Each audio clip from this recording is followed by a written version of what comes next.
Vale. Bien, buenos días. Mi nombre es Felipe Cilia Guzmán, soy R3 de Pediatría.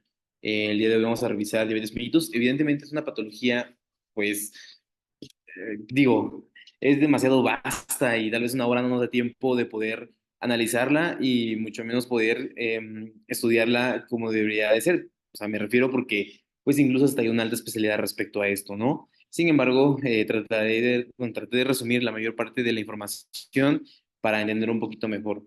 Bien, pues se, se trata de una patología la cual existe un conjunto de situaciones donde se define tras lo siguiente. Es un estado de hiperglucemia crónica causada por defectos en la secreción o acción de la insulina. Pero ¿a qué se debe este defecto en la secreción o acción de la insulina? Número uno, en una disolución de las células beta, o sea, que existan anticuerpos en contra de estas y evidentemente tenga una acción deficiente de la insulina sobre los tejidos respecto al receptor también de la misma. El metabolismo de carbohidratos, grasas y proteínas se ve alterado, puesto que puede haber un aumento de los mismos.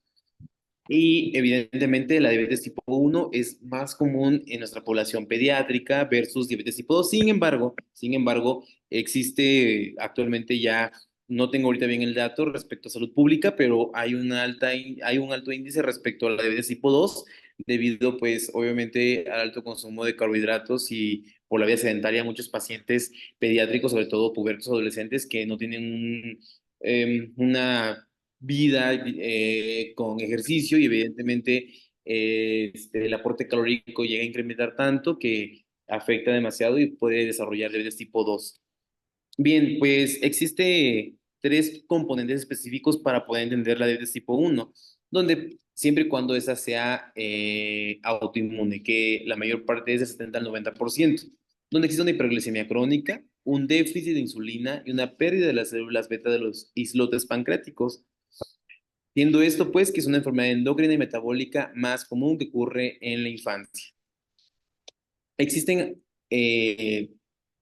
una aparición a autoanticuerpos meses o años antes del debut.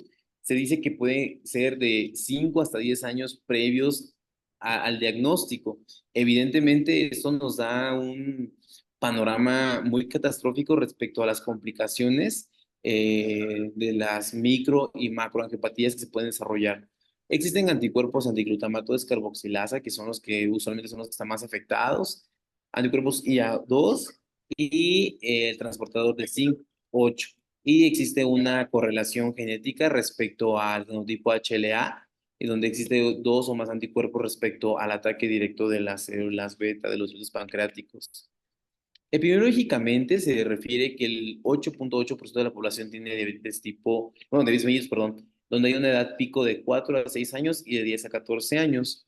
En el caso de la tipo uno, que es la que nuestra clase, es la forma más común en los niños, aunque no parece haber una tendencia respecto al género. Esta no tiene predilección por alguno.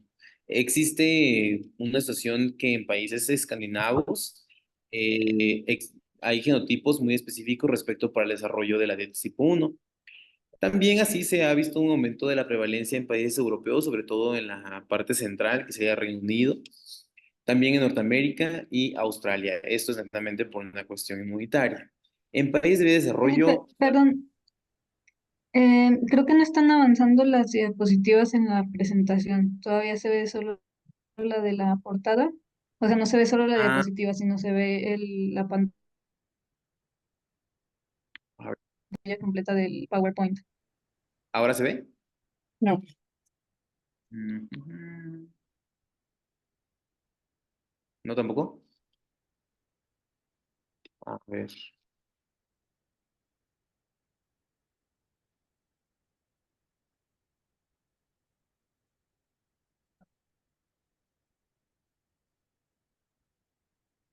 ¿se ve? Listo, ahora sí. Bien, voy a regresar rápidamente del tipo uno de la definición respecto a estos pilares. En dado caso que sea una enfermedad crónica, como comentaba previamente, existe una Si hiperglicemia quieres, crónica. bueno, si quieres, ¿Continúo donde estaba yo? avanza donde ibas, ¿está bien? Ok, bien. Y hay una variabilidad por estudiar genética, evidentemente. Y en México existe bueno, un polimorfismo respecto a los HLA en cuestión de ADR o DEPU del genotipo europeo. Y esto es pues, obviamente por la cuestión de la ascendencia o descendencia, ¿no? En dado caso de que exista una susceptibilidad por ambos padres, el 30% de que se presente es muy altísimo. Si no existe en la familia, es de 0,4% la incidencia. Y en el dado caso que solo uno de los padres sea el portador, es del 1 al 8% de riesgo de portarlo. Y de forma colateral, 3,6%. Eso es importante pues a la hora de la consulta y sobre todo el consejo. Existe una población en el 90% de los cuales son portadores de HLA DR3 o DR4, lo cual los vuelve más susceptibles para el desarrollo de diabetes tipo 1. Existe también una cuestión de las inmunoglobulinas G, que son dirigidas a epítopos de autoantígenos de los islotes pancreáticos. Sobre todo, pues recordemos que el epítopo es incluso una pequeña cantidad suficiente sí, de aminoácidos que pudieran desarrollar y debutar una reacción inmunológica de anticuerpos dirigidos contra un antígeno específico. En este caso, las células T, que son las que van a destruir directamente las células beta de los islotes pancreáticos, ¿correcto? En esta imagen me gusta mucho respecto a la incidencia de cada 100.000 habitantes. Lo saqué de la ISPAD, que bueno, es una de las sociedades favoritas para estudiar la diabetes, ¿no? Podemos observar que la mayor parte de los países escandinavos, como comentaba yo previamente, es donde hay mayor incidencia y esto tiene que ver más por la cuestión genética. En el caso de México, ¿dónde lo dejé? Creo que no lo puse aquí. No. Finlandia, Suecia, Luxemburgo. No, no lo puse. Prácticamente me dirigí más a la cuestión europea. Perdón. Tiene que estar acá. Mediación del Norte, Colombia, México. Si se dan cuenta, realmente la prevalencia no es tan alta del tipo 1, pero también es porque muchas ocasiones a veces no se diagnostica de forma temprana. Y es hasta cuando va con el endocrinólogo es cuando, sí, ya lo diagnosticaron, ¿no? Pero usualmente incluso no hay tanto cribado respecto a esto. Evidentemente, existe una fisiopatología muy bien ya definida y estudiada respecto al desarrollo de la misma. Existe un porcentaje específico de las células beta bien funcionales, sin embargo, debido a la cuestión genética, debutan con un daño específico este, contra nuestros islotes, generando pues obviamente una lesión. Eh, Principalmente por las células T que comentaba previamente. Así pues, va a existir estados de hiperglicemia crónica, como comentábamos previamente, de forma presintomática. Sin embargo, pues el organismo trata de ir compensando todavía esa situación, pero llega el momento en que evidentemente supera la respuesta de control metabólico, generando así pues ya como tal los síntomas específicos de diabetes tipo 1. El riesgo de la progresión es la cantidad de cuerpos. Se ha visto un ligero aumento respecto a el género de ingreso de que sea femenino y menor a 3 años es lo que son los tres factores específicos que nos aumenta el riesgo de progresión de la misma. En esta, igual, o sea, prácticamente es como la previa, sin embargo, podemos ver la participación directamente de la respuesta inmunológica en contra de las células beta. ¿Sí? Es una forma monográfica para poder observarlo. Ay, perdón. Mm, Quería comentarles que existen una susceptibilidad genética, en este caso el HLA, como había comentado, sobre una mutación y efectivamente sobre los genes de la producción de insulina. A su vez, diferentes factores que son exógenos pudieran provocar una respuesta pivote mayoritariamente para poder atacarlos y evidentemente hacerla progresivamente más rápida, generando así la lesión directamente sobre las células beta, reduciendo esta cantidad casi hasta la mitad de la masa original, generando así un estado de prediabetes, la cual esta suele ser asintomática. Existe todavía una adecuada respuesta al growth de insulina, sin embargo, eso llega a ser superado, generando así pues el desarrollo de diabetes tipo 1. ¿Sale? En la clasificación etiológica de la diabetes, en la tipo 1, hay una destrucción de las células beta. por lo general lleva una insuficiencia insulínica absoluta y esta es netamente de origen inmunitario. Usualmente puede ser idiopática. Existe una tipo 2 donde hay una resistencia a la insulina con insuficiencia insulínica relativa y posteriormente hiperglicemia, que es la que usualmente nosotros conocemos en pacientes cuando tienen un aporte calórico altísimo y tienen una vida sedentaria. Se cree que usualmente esto tiene que ver más en pacientes que son, pues, adolescentes, adultos jóvenes o incluso de la tercera edad o pacientes geriátricos, ¿no? Que evidentemente se dice que es por una cuestión netamente por hábitos dietético-higiénicos. Sin embargo, les comentaba previamente que se ha visto ya un alza respecto a la presentación de diabetes tipo 2 en nuestra población pediátrica. Pero bueno, ahorita el caso simplemente es estudiar diabetes tipo 1. Así pues, quise mostrar esta imagen para poderles dar a conocer que el mundo de la diabetes es infinito y existen bastantes condiciones que nos pueden generar a llevar una diabetes mellitus. El diagnóstico, pues evidentemente suele ser de laboratorio y netamente clínico. En el caso de que el diagnóstico sea clínico, el paciente que presente poliuria, polidipsia, pérdida de peso, síntomas de dolor abdominal, evidentemente por los estados de hiperglicemia crónica, va a presentar cefalea y evidentemente debutan con una cetoacidosis. Pero bueno, ¿qué pasaría en esos pacientes menores de 3 años, que es cuando más llegan a debutar, o incluso 4 años? Evidentemente ellos no te van a comentar nada respecto a este tipo de situaciones. Usualmente el paciente pues va a ser un niño que tiene falla del medro, está usualmente consumido por la cuestión del estado inflamatorio crónico y por la hiperglicemia crónica. El papá sería aquí el punto clave para podernos decir, oiga, dirigidamente el interrogatorio, ¿no? Usted ha notado si el niño va más de lo común a hacer pipí, está consumiendo mayoritariamente agua respecto a años previos, meses previos, ir muy dirigido con el papá, que prácticamente sería el que estaría más al pendiente respecto a estos cambios clínicos en el paciente. El diagnóstico, bueno, suele ser en tres pilares. Una insulinopenia, o sea, una deficiencia de la insulina, en su caso, la producción por la pérdida de la masa que comentábamos previamente. Los síntomas clásicos que vemos previamente y autoinmunidad contra las células beta.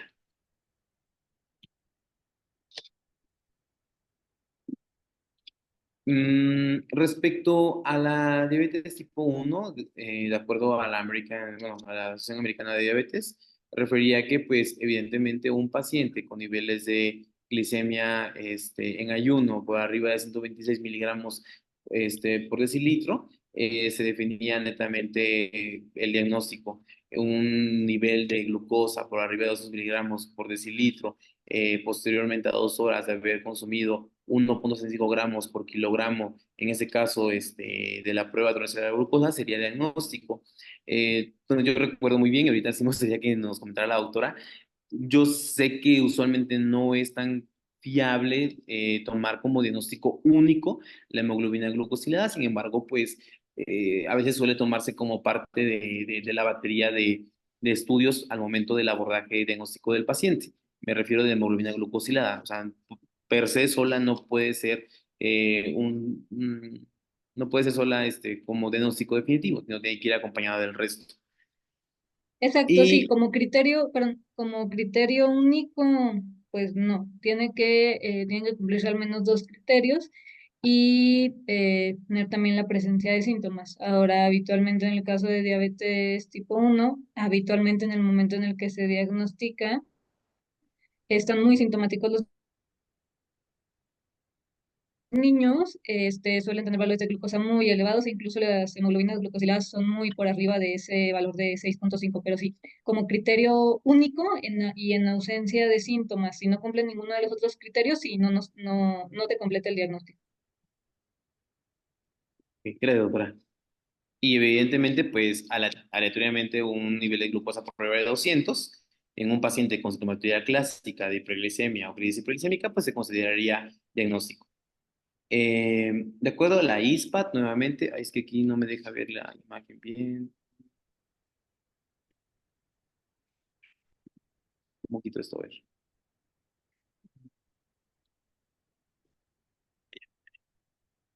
Y criterios pronósticos de diabetes mellitus, bueno, evidentemente eso está traducido en español.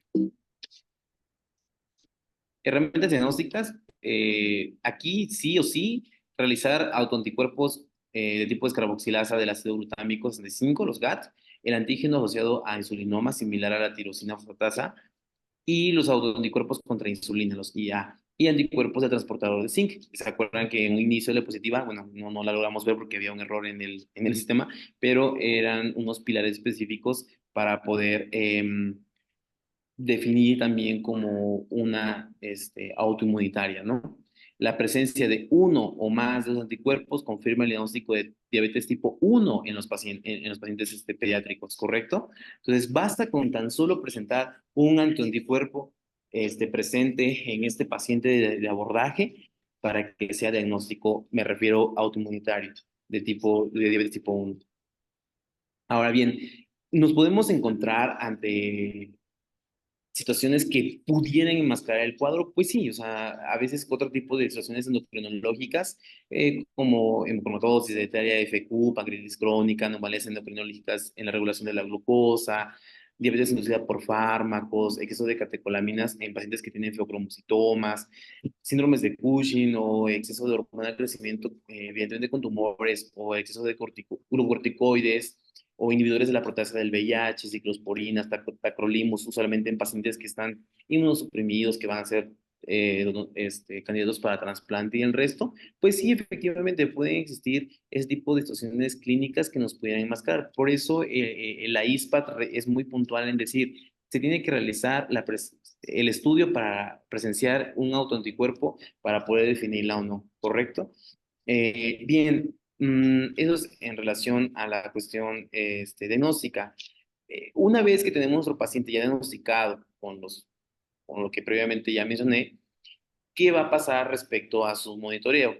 Existen dispositivos electrónicos, los cuales ya son de venta en México, donde el monitoreo se hace un poquito más rápido respecto a que ya tenga el diagnóstico. En este caso es el Freestyle, en el cual se coloca el dispositivo en la zona donde haya mayor grasa. Este usualmente detecta los niveles de glucosa a nivel intersticial versus a nivel plasmático. Entonces, se refiere que suele ser un poquito más sensible respecto a los niveles intersticiales versus a niveles de plasma. Podemos observar en esta pequeña grafiquita donde el sensor de glucosa suele ser un poquito más rápido la respuesta versus a la cuestión plasmática, ¿sí? Bueno, eso va a ser como parte del abordaje de que, aparte del diagnóstico, una vez que está diagnosticado, ¿cómo podemos seguir monitoreándolo? Pues con esto. Bien, respecto al tratamiento, pues ya comentamos que el medio del asunto acá es el ataque de las células beta respecto a una cuestión inmunológica principalmente, pues no hay insulina, entonces tenemos que aportarla, ¿no? Evidentemente es el tratamiento de elección, me refiero como tratamiento de base. Eh, el estilo de vida saludable más un control glicémico, la meta de la hemoglobina glucosilada que sea menor a 7,5%, una monitorización frecuente, como lo comenté hace un momento en las diapositivas anteriores con este dispositivo, obviamente insulina y un régimen intensivo en control óptimo, puesto que el paciente, a pesar de tener tratamiento con insulina, puede llevar una vida saludable, sí. Incluso yo me acuerdo que existían, cuando fui interno, existían hospitales donde había hasta club de niños diabéticos que jugaban, iban a natación, tenían su club de fútbol en el hospital pediátrico y cosas por el estilo, donde de verdad llevan una vida tan normal. Incluso suelen darse talleres con nutrición tan bien estudiados los niños que ya saben cuántas calorías comer, qué pueden, qué sí, qué no, hasta llevan el conteo muy específico y no de una forma tan obsesiva que se privan de cosas, no, al contrario, están tan bien regulados y también familiarizados con su enfermedad que llevan una vida normal, ¿no? Pero obviamente los cuatro pilares del tratamiento son estos. Evidentemente la insulinoterapia, donde la administración, pues ya sabemos que suele ser muy traumática respecto a la administración de la misma porque es con una aguja, ¿no? Evidentemente estamos hablando con los niños, los cuales pues evidentemente van a sufrir mucho de dolor en este aspecto. Por eso se prefiere que existen incluso dispositivos de inyección de pluma, los cuales no suelen ser tan traumáticos y tan lesivos en en la, en la aplicación de la misma.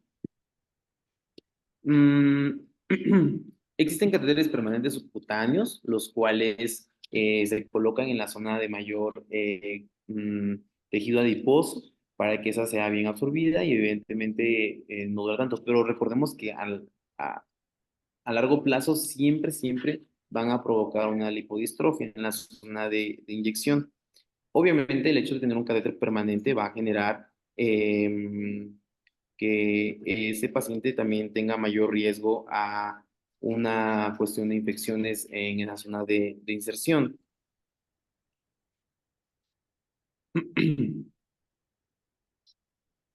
Bien, existen dispositivos de inyección automáticos. La verdad es que no sé que en México lo existen, la verdad es que nunca los he visto. Y son útiles en los niños que tienen miedo a las agujas, por lo general se coloca una jeringa cargada dentro del dispositivo y evidentemente se administra automáticamente. Este, la inyección continua de insulina subcutánea, esa sí la he visto. Incluso la he visto en unos amigos míos que ya son adultos jóvenes que fueron diagnosticados en la infancia con diabetes tipo uno y de verdad, o sea, simplemente es un algoritmo matemático donde respecto a al alza de insulina, respecto a cuántos miligramos sobre decilitro, hace el cálculo la bombita y envía la cantidad específica de unidad de insulina para regular ese estado de hiperglicemia y obviamente lleva un monitoreo para poder ir llevando sus niveles incluso. ¿Dónde se puede administrar la insulina? Bueno, pues tenemos un esquema donde les comentaba que donde exista una cantidad considerable de tejido adiposo pudiera ser administrada, pero recordemos que pues a largo plazo la continua inyección en esas zonas va a provocar una lesión en el tejido adiposo, convirtiéndolo un tanto en fibroso. Recordar que existen un mundo de insulinas y la administración de estas suele ser muy variado respecto a los diferentes esquemas. Recordar que existen insulinas ultra rápidas, de acción rápida, regular, la NPH que sería intermedia y evidentemente las que son de respuesta basal prolongada, por ejemplo, en este caso que duran hasta 22 o 23 horas, incluso unas de 30 a 36 horas, y que se prefiere respecto a eso. Sin embargo, existen diferentes tipos de esquema donde, de acuerdo a la respuesta de la insulina, es la que va a preferir el endocrinólogo pediatra para poder administrarlo, porque como les comentaba en un inicio, no solamente es la administración de la insulina, sino también tenemos que determinar la edad del niño, la cantidad de masa que tiene aún o que cuenta aún con la reserva de insulina, evidentemente el tipo de plan alimenticio que está llevando y evidentemente los niveles que está teniendo durante el día. Por ello, existe un régimen donde existe una insulina preprandial respecto a que si puede ser de acción prolongada o basal o acción rápida. También existe una terapia continua, donde son los famosos dispositivos de insulina, como veíamos previamente, y otros donde son regímenes un poquito intensivos y no tan intensivos, donde se prefiere la mezcla de una insulina de acción corta y una de acción intermedia, o en su defecto de acción rápida o intermedia, como comentaba yo previamente, y otra que es respecto al plan alimenticio que tiene el niño y en base a ello se va ajustando las unidades de insulina que se debe ir administrando a lo largo del día.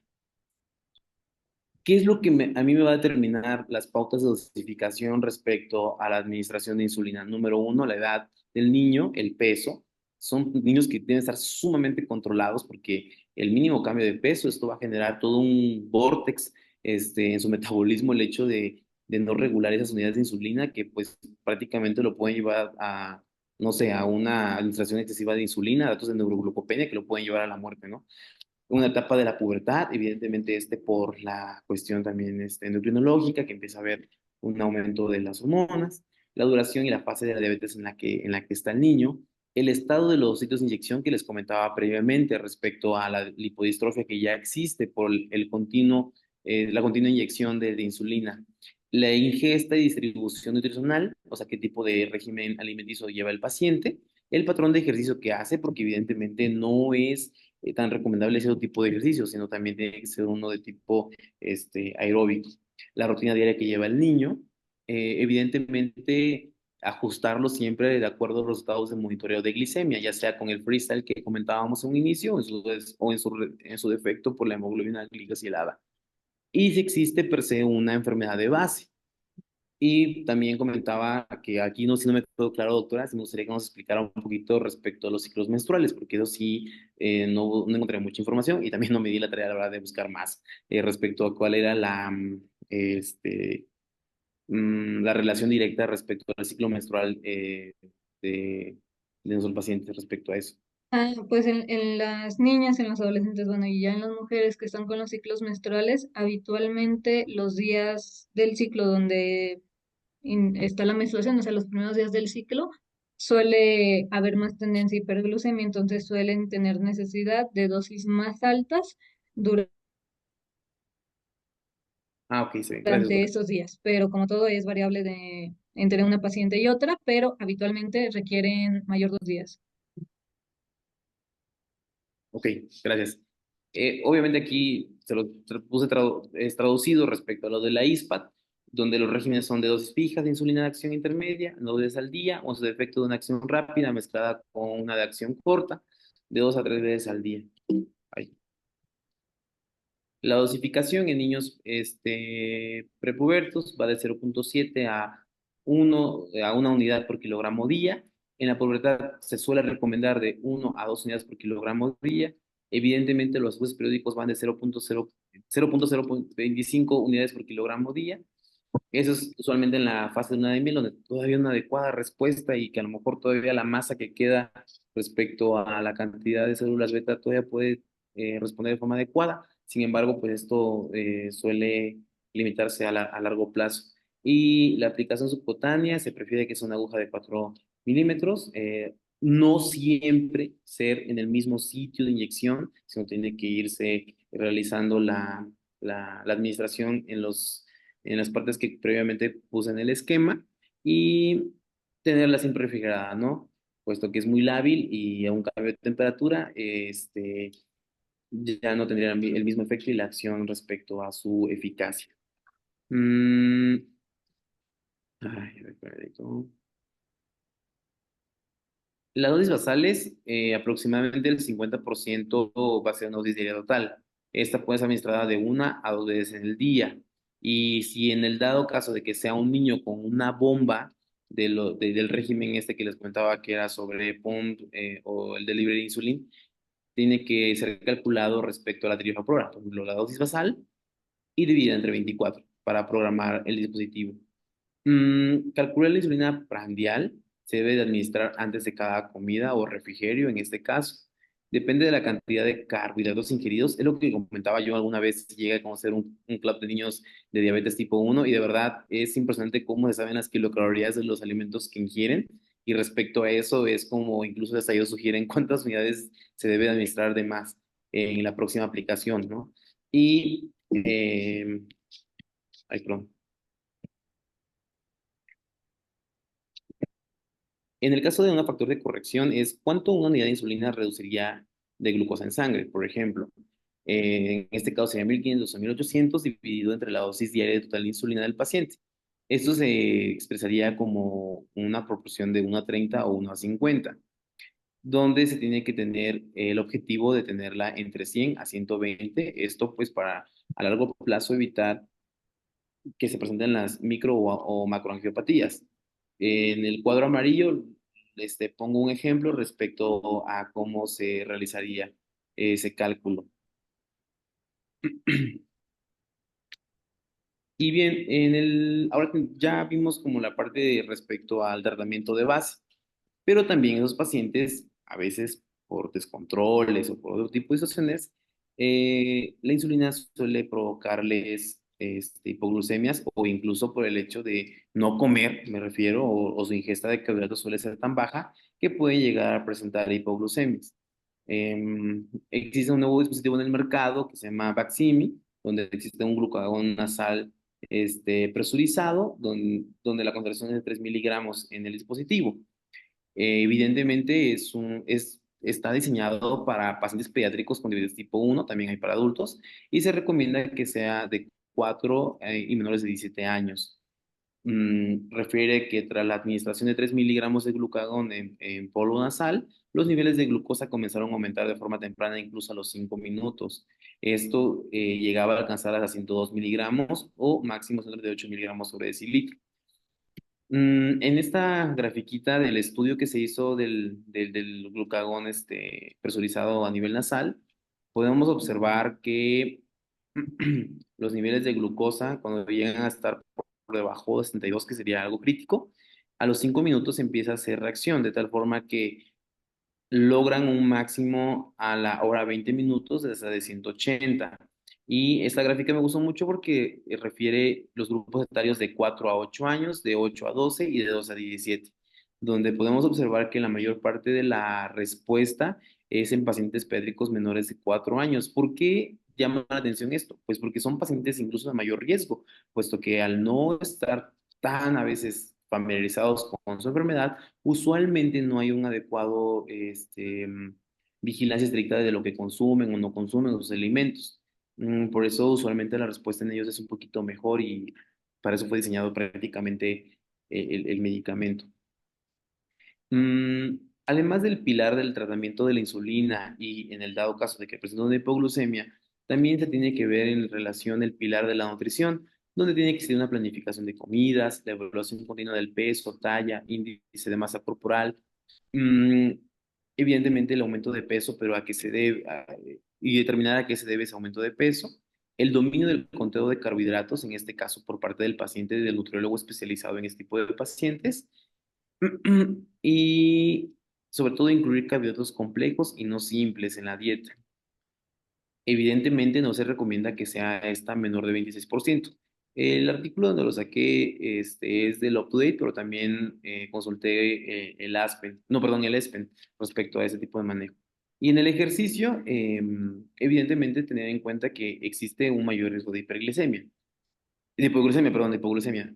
Por eso se comentaba en la parte de la administración de la insulina, tener eh, bien previsto qué tipo de ejercicio hace el niño, porque tras la administración de insulina podemos generarles una crisis hipoglucémica. Evidentemente, por la liberación de catecolaminas también pudiera presentar un desarrollo de hiperglicemias. Y recomiendan que el monitoreo no solamente sea a la hora, a las 2 horas, sino incluso hasta 12 horas posteriores de haber realizado el ejercicio. Entonces, sí es importante comentar esto a los papás, puesto porque no significa que a veces la respuesta sea inmediata o mediata, sino también tardía. Y el ejercicio tarde o noche, hay mayor riesgo de hipoglucemias indetectables. La verdad es que no puse el artículo, pero hace como 3 meses referían que cuándo es mejor realizar un ejercicio respecto de pacientes con diabetes tipo 1 y diabetes tipo 2. Referían que debe que ser en la tarde. Sin embargo, pues aquí hay controversia porque comentan que el ejercicio en la tarde tiene mayor tendencia al riesgo de hipoglucemias indetectables, pero comentaban que ahí mejoraba bastante los niveles de glucosa e incluso reducía la mortalidad con hipertensión arterial isquémica a largo plazo y bueno, prácticamente era como que el boom respecto a hacer ejercicio por la tarde. Y los problemas psicosociales, evidentemente, cuando los pacientes son diagnosticados, pues el hecho de acudir a una escuela, suelen ser más sobreprotegidos por el tipo de comida que van a consumir, el tipo de ejercicios que van a hacer en la escuela y suelen empezar a ser más aislados y esto lleva incluso a presentar depresión, ¿sí? Y evidentemente a los padres suele ser em, una lluvia o una tormenta más bien de información y desinformación, lo cual llega a generar a veces prácticas que suelen empeorar el pronóstico del paciente respecto al tratamiento y a sus hábitos dietético-higiénicos. El seguimiento de los pacientes, usualmente al momento en que debutan y son diagnosticados, debe ser cada 15 días o cada mes, principalmente en las primeras semanas. Eso se prefiere que sea hasta el tercer mes. Una vez que en el tercer mes hay un adecuado control, se tiene que estar vigilando la tensión arterial, la antropometría, y si es un paciente que lleva un adecuado régimen, se puede ver 4 veces al año. Evaluación, evidentemente, al momento de su etapa puberal, vigilar la función tiroidea, sobre todo mandarlo a dermatología por la cuestión de la piel, de la atrofia y de la hipertrofia por los cambios fibrosos que hacen los sitios de inyección. Evidentemente, lo que más importa en ellos, las micro y macroangiopatías, ¿no? Y este, mm, bueno, ¿qué aumenta la regeneración de eritrocitos que resulta en una manera de hemoglobina glucosilada más baja? Hace como 2 meses me acuerdo que existía un artículo donde refería que se tiene que volver a hacer todo un buen control respecto a los niveles de hemoglobina glucosilada, porque esta, aunque es la panacea respecto al monitoreo a largo plazo, se dieron cuenta que existían diferentes factores que podían modificar la masa eritrocitaria, incluso la unión de proteínas a los eritrocitos, y con ello darnos niveles infravalorables o supravalorables respecto a la verdadera situación del control glicémico. Y bueno, aquí llegó a colocar algunos estados de mortalidad que pueden modificar esos niveles de hemoglobina glucosilada, y que efectivamente no se puede ser tan puntual en solamente decir, ah, sí, de acuerdo a la hemoglobina glucosilada, yo me rijo solamente con ella y hago mi vigilancia estrecha, ¿no? Porque esta puede ser modificada por muchos factores como los que acabo de poner. Y como comentaba, pues el seguimiento en la consulta, evaluar la hemoglobina glucosilada teniendo en cuenta los factores que pueden modificarla, la relación de albúmina creatinina en orina, sobre todo pues para determinar si no hay una lesión a nivel renal, realizar el perfil lipídico, la transglutaminasa tisular y la hormona estimulante de tiroides. Salud. Recordar siempre nuestros enemigos silenciosos de la diabetes: nefropatía, retinopatía, enfermedad, bueno, en este caso que per se tenga el niño además una enfermedad celíaca porque tiene un componente autoinmunitario, las dislipidemias y la tiroiditis. Y autoinmunitaria, evidentemente, ¿no? Que sería como parte de los HLA que en un inicio están muy ligados a la diabetes tipo 1. Eso es todo de mi parte. Como les comentaba, realmente es un tema muy enorme que no se puede ver en una clase, sobre todo porque existe hasta una alta especialidad en todo esto, ¿no? Bueno, gracias, doctora.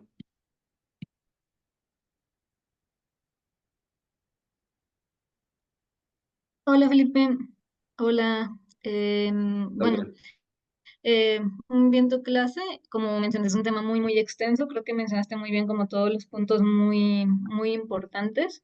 Em, Primero, bueno, no sé si tengan alguna duda sobre algo, si no hay algunas cuestiones que me gustaría compartirles ahorita.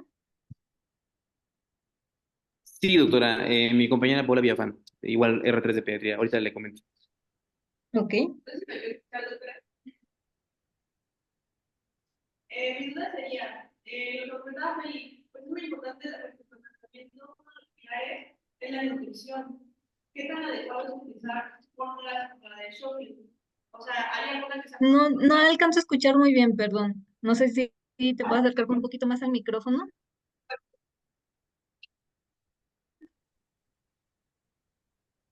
Ya, perdón, no sé si me escucha mejor. Sí, ya. Le comentaba que, pues, de respecto al tratamiento, pues yo sé que la nutrición es algo bastante importante. Sí. ¿Qué tan benéfico es utilizar una fórmula que sobre encima de otra, o sea, que tenga mejor valor que otra? Porque, por ejemplo, yo lo que habitualmente hago es que me saco por shopping. ¿Hay alguna que sea mejor que la otra? ¿O no hay como, pues, Ah, aquí, mira, no, se puede utilizar, pero realmente aquí sí se requiere un manejo multidisciplinario por personas que sean especialistas en el tema. Entonces, en el caso de niños con diabetes tipo uno, aquí se requieren una nutrióloga pediatra que sea especialista en manejo de diabetes y en educación en diabetes. Aquí los requerimientos se van a calcular a las necesidades del niño, digamos, a lo que habitualmente se daría de necesidades calóricas para un niño sin diabetes de acuerdo a su peso, su talla, su etapa de crecimiento, su etapa de desarrollo, su grado de actividad física, pero aquí es muy importante saber cómo va a ser la distribución de los alimentos, en qué comidas, que sepan identificar cuáles son los grupos de comidas y hacer conteo de carbohidratos. Cada grupo de alimentos tiene diferente contenido de carbohidratos y se utiliza lo que es el sistema mexicano de alimentos equivalentes, en el que, por ejemplo, una porción de fruta, no estoy diciendo una fruta, sino una porción de fruta tiene 15 gramos de carbohidratos, una porción de cereal, 15 gramos de carbohidratos, una porción de proteína de origen animal no tiene carbohidratos, una porción de grasa no tiene carbohidratos, una porción de lácteo tiene 12 gramos de carbohidratos y una porción de leguminosas 20 gramos de carbohidratos. Y, por Todo ejemplo, ¿qué esto lo podemos? necesitan aprender las familias porque, por ejemplo, en un desayuno, durante un ejemplo, para un desayuno tienen que incluir una porción de fruta, una porción de verdura, una porción de producto de origen animal, una porción de lácteos, 2 porciones de cereales, por ejemplo. Y tienen que saber hacer adecuadamente el conteo de carbohidratos porque de esto depende la dosis que se van a aplicar de insulina. Actualmente, el utilizar dosis fijas eh, no es un enfoque adecuado en el sentido de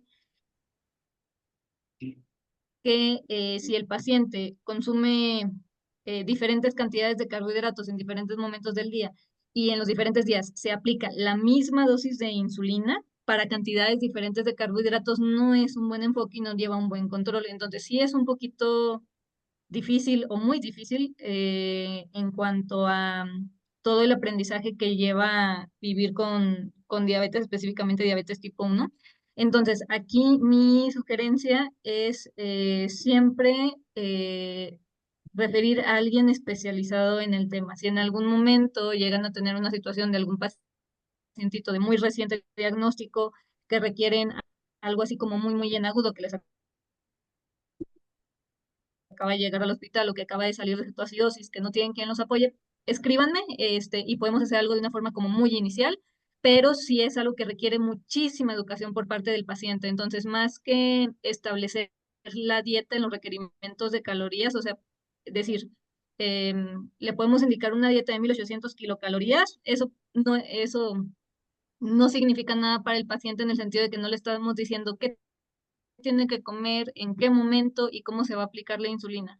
Entonces, desde el punto de vista pediátrico, sí podemos decir, bueno, requiere una dieta de aproximadamente 1500, 1800 kilocalorías, pero aquí es muchísimo, además de esta cuestión, es muy, muy importante saber hacer como les digo, el conteo de carbohidratos que se hace en base al sistema mexicano de alimentos equivalentes. Equivalentes.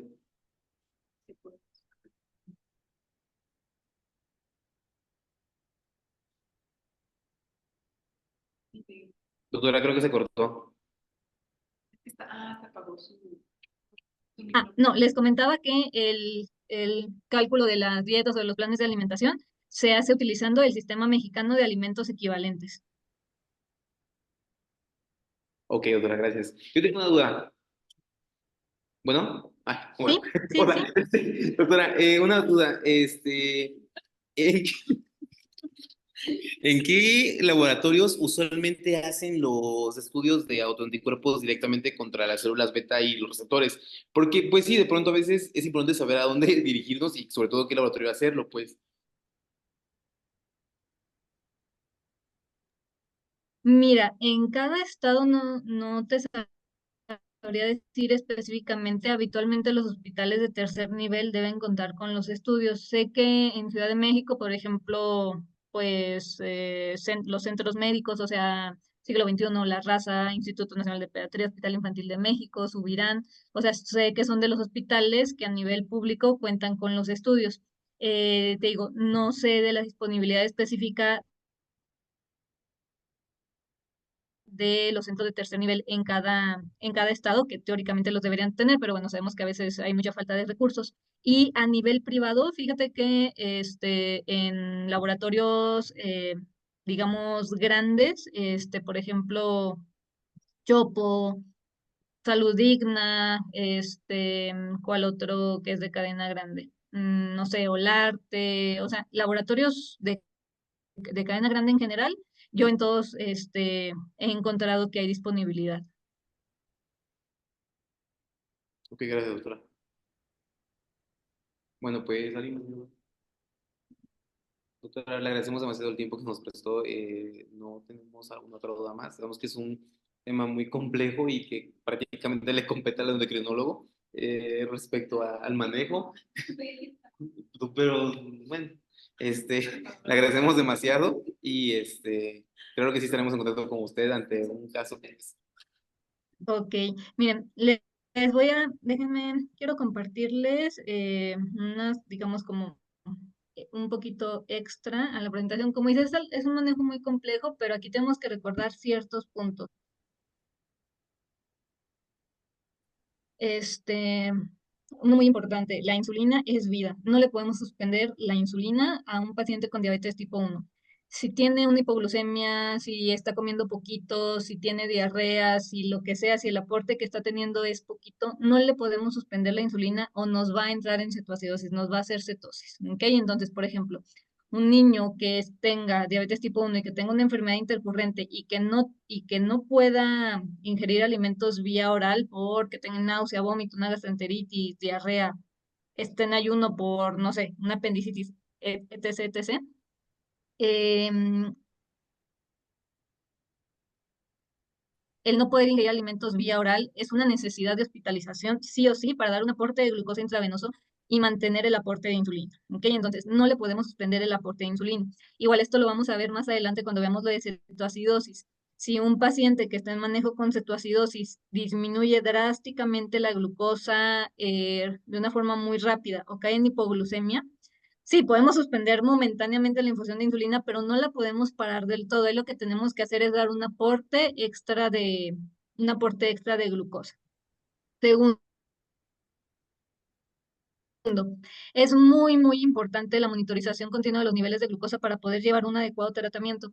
Es tan variable, los niveles de glucosa son tan variables y dependen de tantos factores que necesitamos tener una monitorización muy frecuente y los factores que sí podemos controlar, controlarlos al máximo. ¿Cuáles son los factores que podemos nosotros controlar? Las dosis de insulina, los tiempos de alimentación, el tipo de alimentación, los gramos de carbohidratos que consumen, el tiempo de ejercicio, el tipo de ejercicio, los horarios. Eso lo podemos controlar. Existen muchos otros factores que no podemos controlar y que también nos afectan la glucosa. Por ejemplo, la hora del día, en la mañana tenemos un efecto que es el fenómeno del alba, que por efecto de hormonas contrarreguladoras como cortisol, hormona de crecimiento de manera normal, suben durante las primeras horas de la mañana y eso hace que haya una tendencia a hiperglucemia en la mañana. Situaciones de estrés, tanto físico como psicológico, enfermedades intercurrentes, ya lo mencionábamos, la etapa, si es de infancia, si es pubertad, adolescencia, adulta, son muchísimos factores los que influyen. El estado de hidratación, hasta el clima, hasta si el niño está de buenas, está de malas, son demasiados factores, entonces es muy, muy difícil. Realmente la vida con diabetes tipo 1 es muy difícil, porque son muchos factores los que hay que estar monitorizando pues, para poder tener un adecuado control. Y la única forma de guiar las acciones es teniendo una monitorización muy estrecha. Si es, ¿a qué me refiero muy estrecha? Por lo menos, así, por lo menos, tenemos que tener vigilancia de los niveles de glucosa antes y 2 horas después de cada comida, antes y después del ejercicio, antes de dormir, una medición en la madrugada entre 2 y 3 de la mañana y al despertar. O sea, estamos hablando que o sea, es una cantidad muy grande cuando tomamos en cuenta de que la mayoría de las personas lo que llega a tener acceso y a veces ni siquiera completo es a glucómetro. Entonces, son niños que se están picando para checarse la glucosa 10 veces al día y que se están picando para ponerse insulina por lo menos 4 o 5 veces al día. O sea, es una cantidad increíble de piquetes, como no tienen idea, que claro que impactan la calidad de vida del niño. Y de repente llegar con un niño de 3 4 5 10 o un adolescente de 13 años y decirle es que a partir de aquí toda tu vida es piquete tras piquete tras piquete, porque en el momento es lo que hay. es algo muy difícil, pero si no lo hacemos, no podemos saber por dónde seguir. Imagínense que ustedes por una, van manejando por una carretera, por una autopista con muchas curvas, subidas y bajadas y llevan los ojos vendados. Y cada que se checan la glucosa, es No, bueno. como que se quitan esa venda y lo pueden ver tantito y pueden ver hacia dónde van y luego otra vez se quedan cegados. O sea, así de difíciles. Ya como comentaba su compañero, ya existen algunas tecnologías que ayudan en hacer un poquito más fácil, pero depende mucho también de la disciplina de los pacientes y de los familiares. Tenemos ya sistemas de monitorización continua de glucosa, como es el sistema del sensor de glucosa intersticial. Ayuda muchísimo porque puedes checar hasta cada minuto si tú quieres y te está llevando una tendencia y te está guardando los datos hasta un máximo de 8 horas. Entonces, te ayuda a ver como esos momentos que tú no eras consciente, te ayuda a saber como, tal vez hizo un piquito hacia arriba y no me había dado cuenta y ahora lo estoy viendo ya gracias al sensor. O tenemos también pues las bombas de insulina que tienen sistemas de sensor integrado que se comunican automático con la bomba, pero pues una de las principales desventajas son los costos que son de difícil acceso y muy poquita población tiene actualmente acceso como a tecnologías. Pero lo más importante de todo es la parte de la educación. Cómo guardar la insulina, cómo aplicar la insulina, en dónde se aplica la insulina, en qué momento se aplica la insulina, cómo me checo la glucosa, en qué momento me checo la glucosa, qué alimentos tienen alto índice glucémico,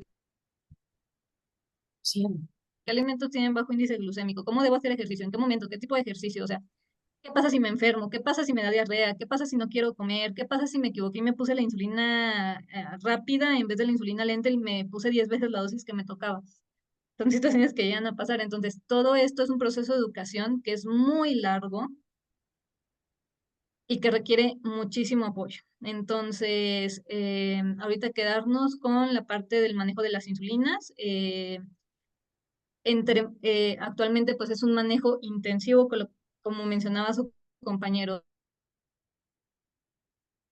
O sea, sí, tocan muchos piquetes al día, uno de una insulina basal que me cubra 24 horas y una insulina prandial en cada tiempo de comida, más todos los piquetes que les comentaba antes y después de cada comida y en todas las situaciones de ejercicio, sueño, antes de dormir, después de dormir y en la madrugada para poder ir haciendo los ajustes. Es muy intensivo, es muy difícil, es muy cansado, pero actualmente es la única, vamos, son las herramientas que tenemos para poder mejorar el control. Segundo, ante un niño que sospechen que está con hiperglucemia, que tiene diabetes, eso es algo urgente que se inicie un manejo con insulina.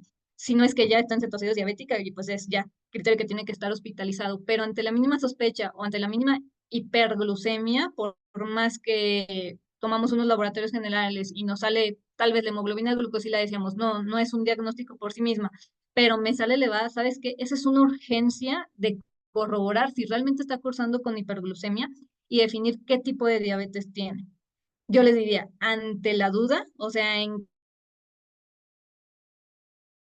que si es diabetes tipo 1, diabetes tipo 2, ejemplo, el caso de un adolescente, ¿no? O sea, un adolescente que tenga factores de riesgo para diabetes tipo 2 por la familia, por obesidad, pero que no quede claro qué tipo de diabetes es, no nos podemos esperar y ante la duda tenemos que hacer el diagnóstico completo y en dado caso iniciar la insulina, ¿ok? ¿Por qué? Porque la insulina yo se lo puedo quitar más tarde si es una diabetes tipo 2 y está mejor controlado y ya me quedo con la metformina.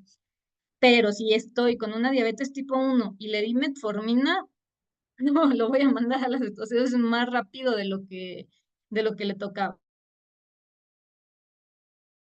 ¿Ok? Entonces, sí es una urgencia. Niño que ustedes detecten con hiperglucemia, hay que referir o empezar un tratamiento de forma inmediata. O sea, inmediato me refiero a un examen general de orina para checar si tiene cetonas, si no hay cetosis, repetir la química sanguínea, los niveles de glucosa y estar monitorizando en sangre y pues idealmente en en un ambiente hospitalario.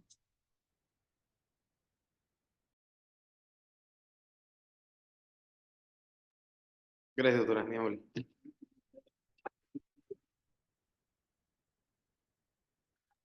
Ok. No sé si tengan alguna duda más de